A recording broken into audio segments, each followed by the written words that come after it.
Both sides of the Brexit debate are digging in, refusing to budge from their current position. But why are both sides locked in this game of geopolitical chicken? The answer is simple: the backstop. Boris Johnson is sticking to his line that the backstop needs to be ditched, while the EU and Ireland refuse to countenance such a thing. Neither side is prepared to meet until their respective prerequisites, abolishing the backstop and not reopening the withdrawal agreement, are met. So, what is the backstop, and why are both sides kicking up such a fuss? The EU and Ireland believe that the backstop is vital to maintaining peace in Northern Ireland and an open border, while the Brexiteers and the DUP fear that it's a trap. The answer is, of course, somewhere between the two. Before we dive in though, I just wanted to remind you that we have accounts on all of the major social networks. We post additional content to those channels, as well as letting you know when we've posted new videos. If you want more from us, simply search for TLDR News. Currently, if you were to head to the island of Ireland, you'd find that there's no real border between the Republic of Ireland and Northern Ireland.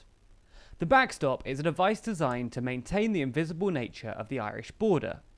Among other things, it comprises of an all-UK single customs territory and single market alignment in Northern Ireland, keeping the UK, and more specifically, Northern Ireland, close enough to the EU that a hard border doesn't become necessary.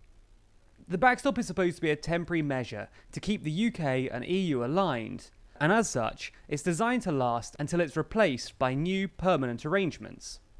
Neither side can unilaterally terminate the backstop, meaning that both would need to agree to the end of the backstop.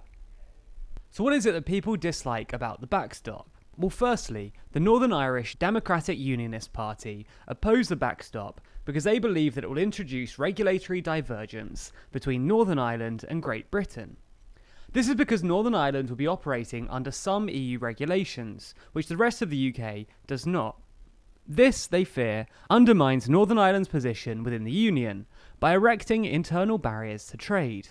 Brexiteers are concerned that the temporary customs union enforced by the backstop will prevent the UK from having an independent trade policy. This is entirely justified, as one of the selling points of the Leave campaign was the ability to control the UK's trade policy and negotiate free trade agreements independently of the EU. The backstop prevents that by requiring the UK to apply the EU's common customs tariffs, rules of origin for goods, and rules on the value of goods for customs purposes. It also prevents the UK from lowering its tariffs below the EU's level. Another Brexiteer issue is the indefinite nature of the backstop. The backstop is designed to last unless and until it's superseded by mutually agreed alternatives. This, Brexiteers fear, could see the UK trapped in the EU's customs union post-Brexit, and result in the backstop being used as the basis for a very restrictive future relationship with the EU, although the EU do insist that it would only be temporary. Following concerns raised by Brexiteers and the DUP, the European Commission published the instrument related to the agreement on the withdrawal of the United Kingdom of Great Britain and Northern Ireland from the European Union and the European Atomic Energy Community, published on the 11th of April 2019. That might sound like they were just trying to hit the word count in the title alone, but the joint instrument included 18 paragraphs clarifying the backstop and how it would be replaced. It emphasised the EU and UK's desire to replace the backstop with alternative arrangements, with both sides using best endeavours to do so before the end of the transition period. The joint instrument goes further and directly challenges the notion that the backstop has been designed to trap the UK within it. It makes clear that neither side could act with the objective of applying the backstop indefinitely, as doing so would be incompatible with Article 5 and Article 2, as well as explaining the process of resolving disputes that arise if the UK believes that the EU is trying to trap them. If this happened, it would trigger an arbitration process, where the panel's findings would be binding on both the UK and EU. If either persistently fails to comply, the panel has the right to unilaterally and proportionally suspend its backstop obligations. The day after this was published, the Attorney General updated his legal advice on the backstop. In his view, the EU's document represented new legal obligations on both the EU and UK to replace the backstop as quickly as possible. The AG's new comments directly countered Brexiteers' fears that the EU could stonewall negotiations, even if the backstop was no longer necessary. So, on the 19th of August 2019, Boris Johnson kicked off his renegotiation bid by sending Donald Tusk, the President of the European Council, a letter outlining his aims. His letter sheds more light on his opposition to the backstop, what he's willing to accept as a means for protecting the Irish border, and the shape of his long-term Brexit goal. Firstly, Johnson criticises the perceived anti-democratic nature of the backstop, which undermines the sovereignty of the UK as an independent state. This arises from two important aspects: the ability to terminate and Northern Irish control. By its very nature, the backstop is designed to last unless and until it's superseded by alternative arrangements. This, in the eyes of the Prime Minister, undermines the ability of the UK as a sovereign state to exit the Withdrawal Agreement Treaty unilaterally.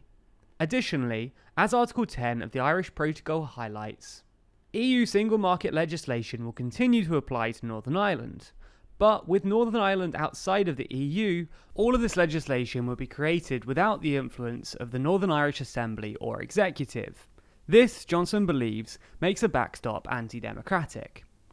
Secondly, Johnson indicates that the backstop is incompatible with the UK's desired Brexit end state. The backstop, by requiring UK-wide customs union membership and Northern Ireland-specific single market membership, is incompatible with the UK's goals for Brexit. It also presents the UK with a choice to remain closely aligned with the single market and customs union, or allowing Northern Ireland to become gradually detached from the UK economy on a wide range of economic areas. Finally, Johnson indicates that the backstop risks undermining the Good Friday Agreement.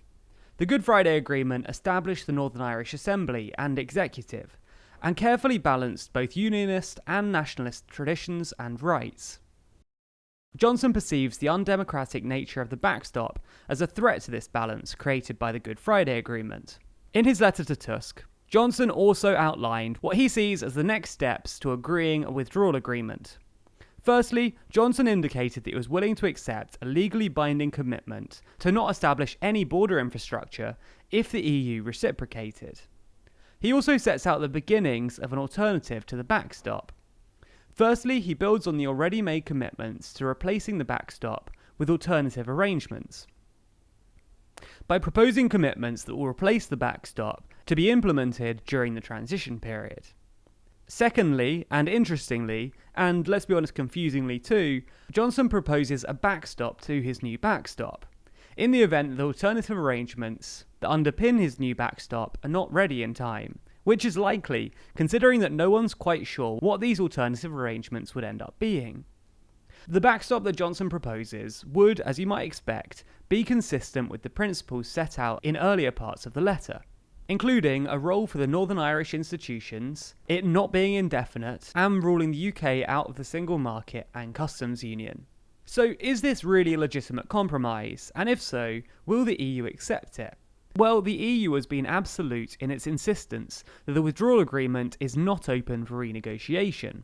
But that may not be the whole story. The BBC's Europe editor, Katja Adler, highlighted that within a few member states, there is an openness to the idea of a time limit or sunset clause on the backstop. However, that requires the agreement of the Irish. The EU will not move unless the Irish do. Henry Newman has also indicated that the EU's public position may not be absolute. He's highlighted that some within the Commission have been discussing allowing surgical changes to the withdrawal agreement to find a way to circumvent the backstop. Finally, can Johnson climb down from his current position without losing face? Well, possibly. His letter to Donald Tusk contains the beginning of a ladder to climb down. It's not conceivable that the EU will agree to a unilateral exit mechanism. That's when one side can choose to leave the backstop without the other's approval, something that Johnson has indicated would be acceptable. So instead, in the letter, he places more emphasis on the indefinite nature of the backstop than he does on the unilateral exit mechanism. This creates enough room to compromise on a time-limiting mechanism that some in the EU are open to. By focusing on this more likely outcome, Johnson can claim success if he's able to put a time limit on the backstop, even if the unilateral exit mechanism he originally demanded never ends up happening. He also opens the door to a mechanism that involves the Northern Irish institutions in the creation of the regulation in the single market. This would involve them in the implementation of the regulations that they'd have to follow, which would remove his anti-democratic criticism of the backstop. How he would implement this proposed backstop, constructively and flexibly, is not yet known. However, this letter could be considered the beginning of Johnson's attempt to sell the old backstop as something new. We'll see how this plays out in the coming days, with not long left until the UK automatically leaves without a deal. We'll keep you updated on how this plays out, and if the two sides can ever work out a compromise. To be kept up to date on this and everything else related to Brexit, be sure to subscribe to our channel. You can also hit the bell icon to make sure you get a notification every time we release a video. Also, if you want to find us across other social networks, you can simply search for TLDR News. And if you want your name featured at the end of the video, just like these people, then be sure to sign up to our Patreon. There's a link to that in the description.